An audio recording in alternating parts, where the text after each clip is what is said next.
Welcome to Easy Peasy Books, From Author to Authority, the lively and engaging podcast for business professionals who've always believed they have a book in them. I'm your host, Gillian Whitney. Join me as I chat with authors and industry experts from all around the world to explore simple strategies to write, publish, and leverage your business book. Whether you're an entrepreneur, executive, or an employee, this podcast is for you.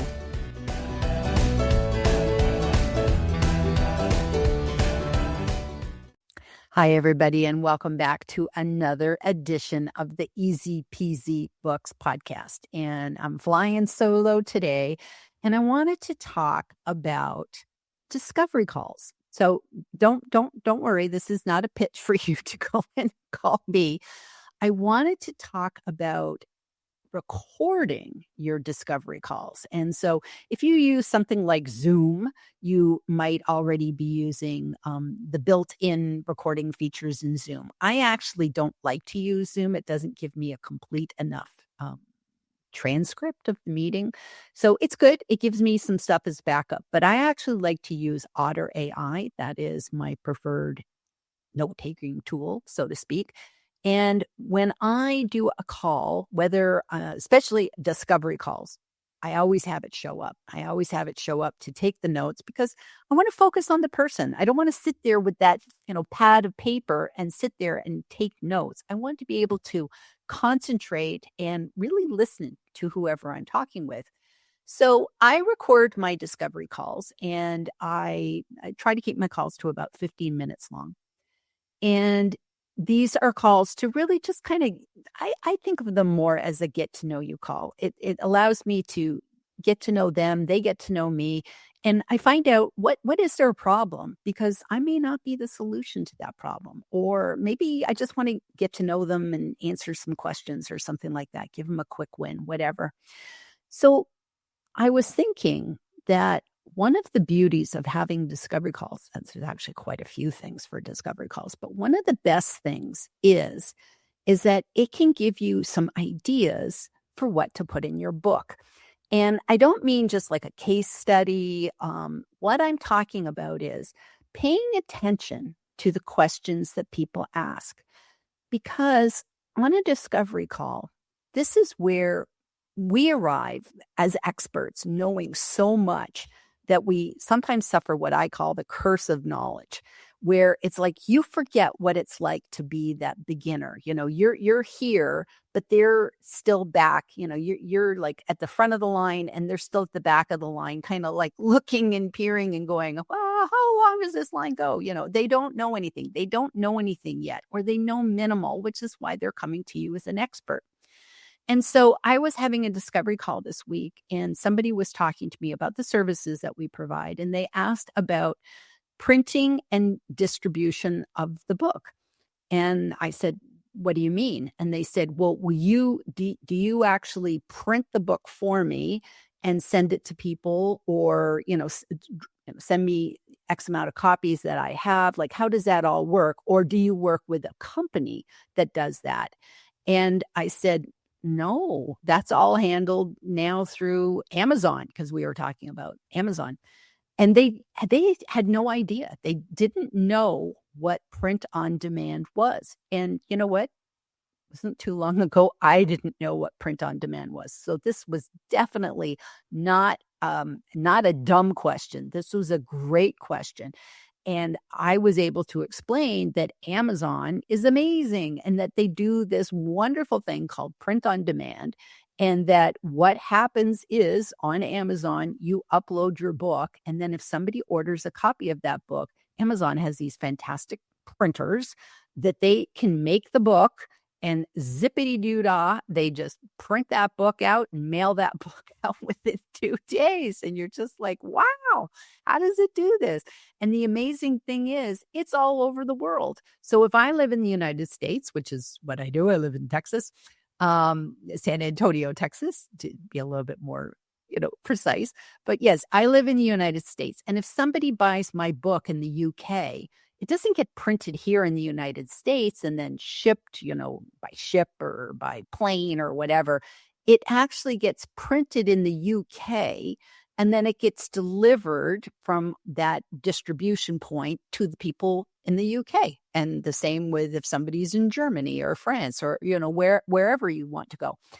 And that is the beauty of print on demand. And what that means is we don't have to have boxes and boxes and boxes of books in our garage that we now ship out by hand. And you know what? It wasn't too long ago that that's the way things were.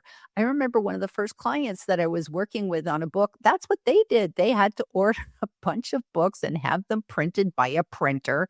And then they had them in their house. And then they had to always just make sure that they were mailing them out. We did a website to get them out there, but they were physically having to do shipping and handling for every single book because that's the way things were done. And now it's like we kind of forgot that's how life was, because now it is so easy.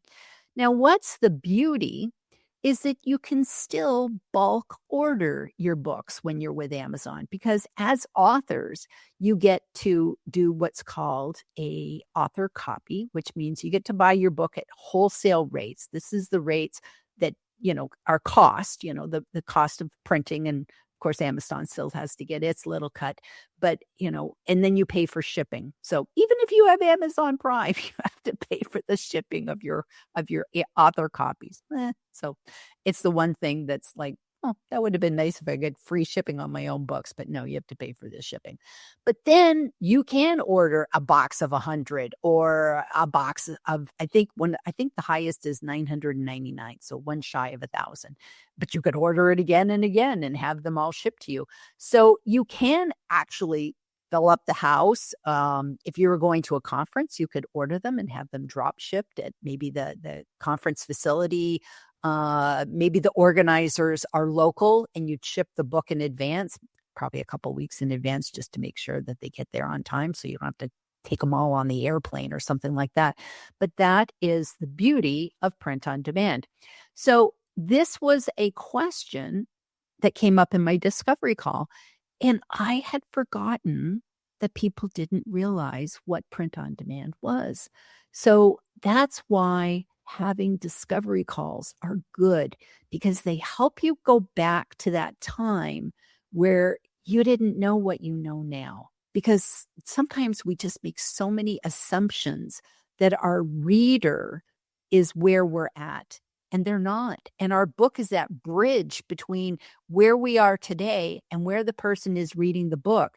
And so you can't make those assumptions. So that's why having those discovery calls, that is absolute gold. You should be mining those and looking for what are the questions that people are asking and what are my answers, and do my answers varied? If I'm on one call, do I talk about this? On another call, I talk about that. So, say for instance, if somebody was talking to me about what kind of content should I have to continue to market my book. Well, I might be on one call with somebody and be talking to them about the power of video. Or on another one, I might be talking about how you can use Kindle quotes, and you can get Kindle quotes and make a nice little graphic, and that can be used. So sometimes on a discovery call, we just never know what's going to pop into our head. So we don't show up with a script. It's just,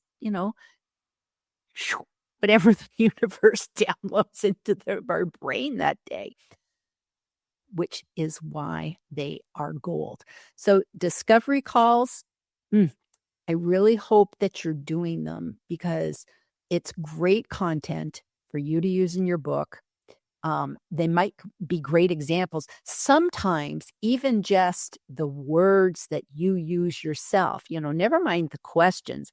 What are the answers? Because you're just like, oh, I said that so well. I really, crystallized my thinking there. And we do, because I think when somebody asks a question and then we give the answer, it's that back and forth that really ties it together, as opposed to when we're doing a presentation and we're anticipating what those questions are going to be. So we're kind of doing more of a broadcast. But I think the conversations in these discovery calls is good. And look at the language. That's another thing. Look at the language that they use and look at the language that you use and be aware of, are you using any jargon? So for instance, in another discovery call I was on recently, I was talking to them about having an ISBN number. And then I was talking about how if you go with Amazon, you can get a free one. But if you live in the United States, you'd want to go to Bowker because it's the only agency in the United States where you can get an ISBN number. And you would buy either a single or a pack of 10. And so, I was talking about all the things to do with ISBNs and helping them make that decision, in advance before we start doing the layout and typesetting for their book. Until all of a sudden I realized they didn't even know what ISBN stood for. There I was making an assumption that everybody knows what ISBN number is, or an ISBN, because it's actually International Standard Book Number. So when I say an ISBN number, I'm making stuff up because that's already as part of the ISBN. It's like number doesn't even make any sense, Gillian, but I do that sometimes. So I have known about ISBNs for like my whole adult life because I come from a library background. I used to work in a library. I worked in a library in college. I worked in a library after college. I actually know the Dewey Decimal System by heart. So it's like I should go on some sort of game show because I could win. Somebody could quiz me and it's like, where's this? And it's like, boom, I have it in my head. I can walk straight to the shelf and I can pretty much find anything in a library without having a computer. Probably because I worked in libraries when we had card catalogs. Literally pull this like drawer out and it had all the little cards. So there was like one card catalog for titles and another one for subjects. So you even had to have in your head a subject would be biographies, United States, poets, like random stuff that still kind of comes back to me. But anyways, I digress. So I was talking about ISBNs and I realized that here I was using the jargon and not stopping to explain International Standard Book Number. And I need to do that when I write in a book. I need to make sure that I'm using terms that I use all the time, but I define them in my book. And so if you pay attention to your discovery calls and you say, people are calling it, that barcode for your book. And you're like, oh, okay. Actually, if you look at the back cover, there is a barcode, but the ISBN is part of that. And sometimes it looks like a barcode. Sometimes you see the whole number. It's different and you have to explain, what is that barcode? Where do you get that barcode? These are things that people are like, oh, I don't even understand all of this stuff. So that's why paying attention to those discovery calls, learn about your language, learn about the assumptions you're making with people and what could I do better? And I actually do that.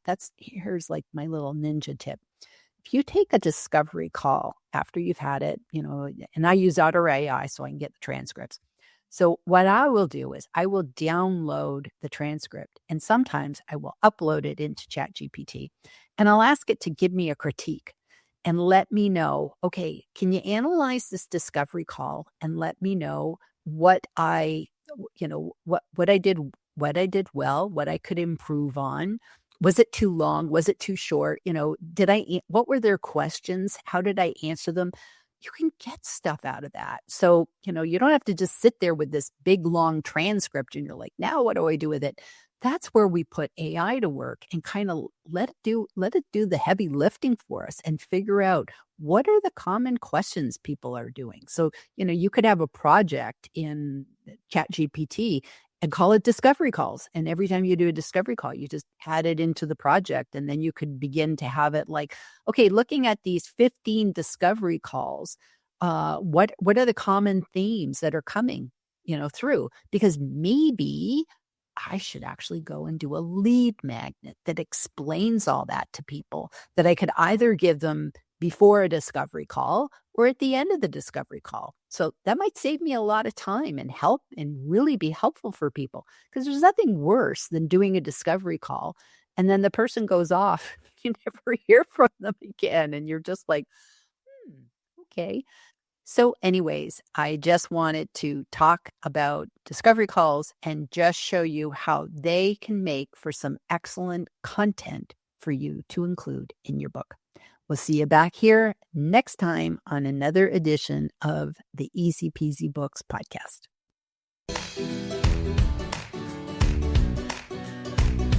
Thank you for tuning in to this edition of Easy Peasy Books, from author to authority. If you found value in today's episode, I'd be grateful if you could leave us a review. It helps other aspiring authors discover our podcast.